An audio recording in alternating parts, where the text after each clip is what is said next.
اس کو بھی دھیان سے کہ جو ہم خرافات پر اور بدعات پر پیسہ خرچہ کرتے ہیں، اس پیسے کو اٹھا کے آپ وہ سادات کرام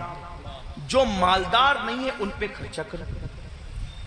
وہ علماء کرام جو مالدار نہیں ان پہ خرچہ کریں۔ اس سے کیا ہوگا؟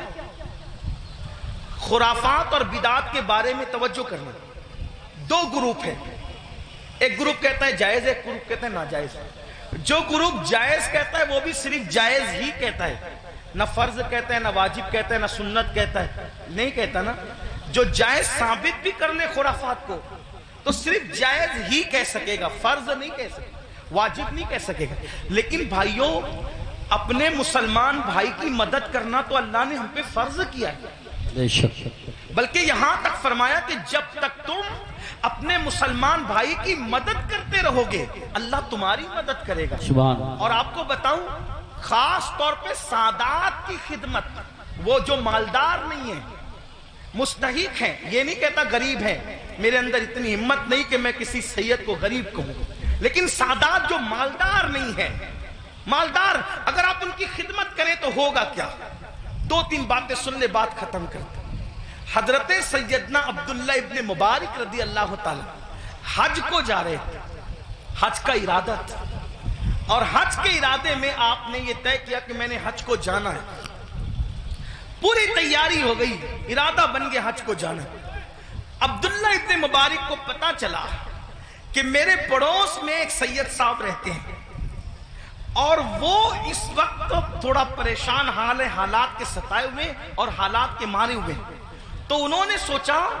کہ پڑوسی ہے، سید ہیں، میں ان کے نانا کے یہاں جاؤں، میں حج کے لیے جاؤں اور ان کو بھوکا پیاسا تڑپتا بلکتا چھوڑ کے جاؤں۔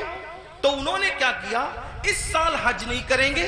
انشاءاللہ آئندہ پھر کبھی دیکھیں گے، حج کی پوری رقم اٹھا کر اس سید صاحب کو دے دیا، اور اس کے بعد آنسو پوچھتے ہوئے اب صبر کرتے ہوئے رہ گئے۔ جب حج سے قافلہ واپس آیا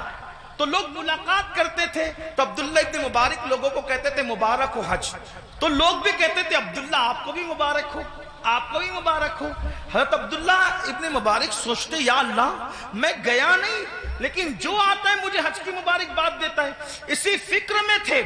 آنکھ لگی تو خواب میں غیب سے ندا آئی، کوئی کہنے والا کہتا ہے عبداللہ ابن مبارک تو نے میرے نبی کے شہزادے کی مدد کے لیے حج کو ملتوی کر دیا، تو تیری یہ ادا اتنی پسند آئی کہ ہم نے تیرا ہم شکل ایک فرشتہ پیدا کیا ہے جو قیامت تک تیری طرف سے حج کرتا رہے گا اور اس کا ثواب تجھے ملتا رہے گا۔ سبحان اللہ، سبحان اللہ۔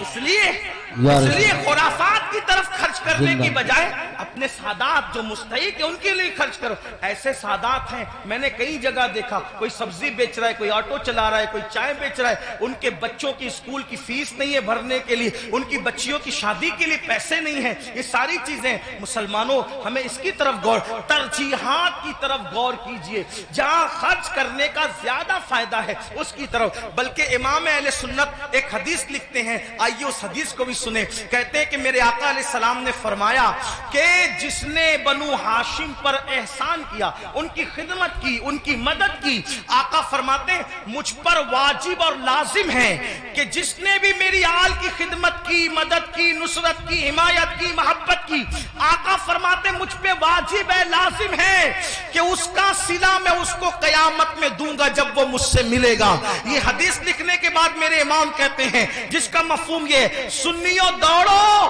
اور سادات کی خدمت کر لو، اس لیے کہ نبی کس کس کو ملیں گے کس کس کو نہ ملیں گے الگ عنوان ہے، لیکن جنہوں نے آل نبی کی خدمت کی ہوگی اس سے ملنے کا وعدہ مصطفیٰ جان رحمت فرما رہے ہیں۔ گویا کہ اور لوگ حضور کو ڈھونڈیں گے اور حضور اپنی آل کی خدمت کرنے والے کو صلہ عطا فرما رہے ہوں گے،